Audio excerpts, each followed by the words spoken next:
Welcome to City Line. I'm Karen Holmes Ward.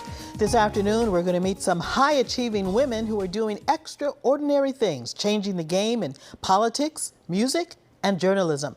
One of these women is Pulitzer Prize winner Nikole Hannah-Jones, the inaugural Knight Chair in Race and Journalism at Howard University. She created the 1619 Project.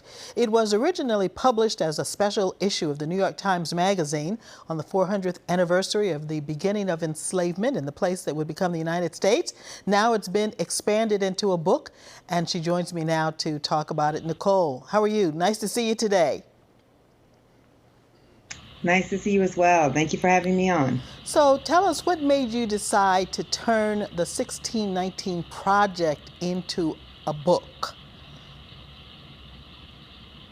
Well, part of the reason we wanted to turn the project into a book was just the overwhelming response to the project.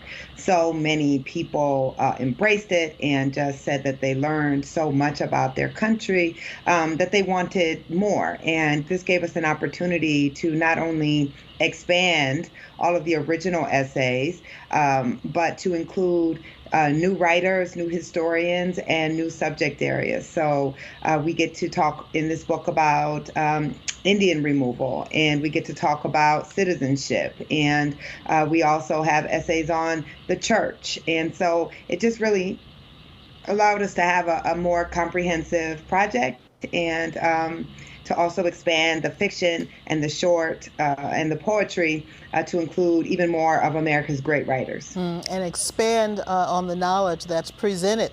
For those that are familiar with the original 1619 Project, it marked an anniversary, if we can use that word, an anniversary of slavery, but it's really about much more than that.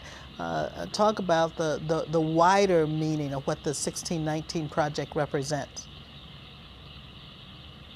Absolutely. So the project really argues that slavery is one of the oldest institutions in America, that it is foundational to the American story. The first Africans were sold into the colony of Virginia in the year 1619, which was only 12 years after the first English settled Virginia in Jamestown. So that tells you that slavery predates almost everything else that would occur in the country. And so we say that slavery's legacy still can be seen all across American life. So it's important that people who haven't read the project know that it's not just about what happened a long time ago. It's about, every essay actually looks at something in modern America, from capitalism to democracy to music to our politics, and shows how they have been shaped for good and for ill by the legacy of slavery.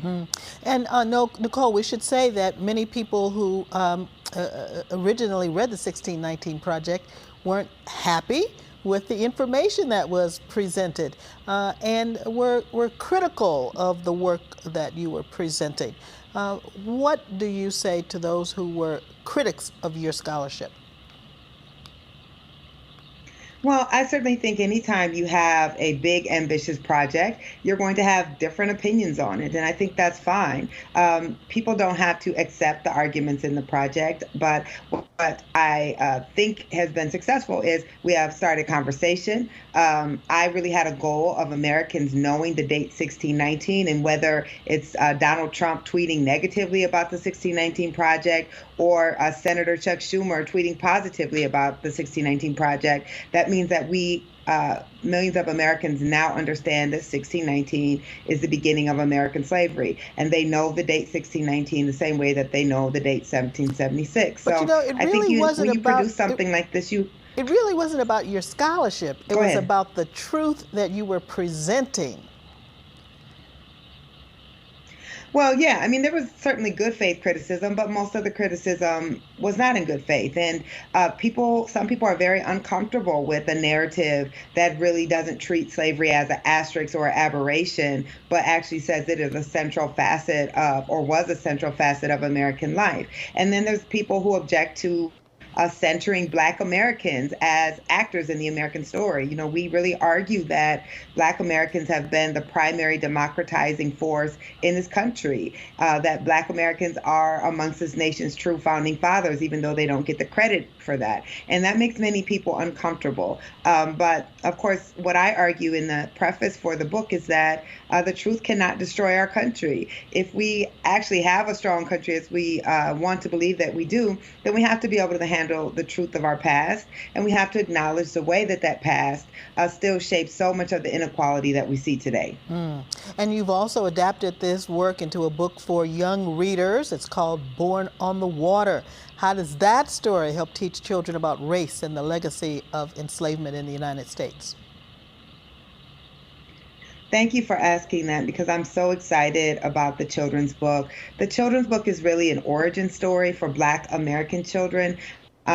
It's a book that I wish I would have had when I was a child, because it starts with a little girl who's given a very common school assignment, which is to draw the flag of her ancestral land. And as a Black American, she doesn't know what her ancestral land is because the Middle Passage and slavery erased that. And her grandmother sits her down and tells her the story of those first Africans who came from Angola in the year 1619 on the White Lion, and helps her understand that she has a powerful legacy, and that Black Americans had a very difficult experience in slavery, but that they resisted and they found love and they found joy and they worked hard to make this country a democracy. And it ends with her claiming the United States and drawing the American flag as her native flag. So it's we did that in response to all of the parents who read the 1619 Project and said, we don't want our children to have to wait until they're adults to learn this history and have a sense of pride in what it means to be a Black American. And so we wanted to speak to that. And I have an 11-year-old daughter, and it was really important for me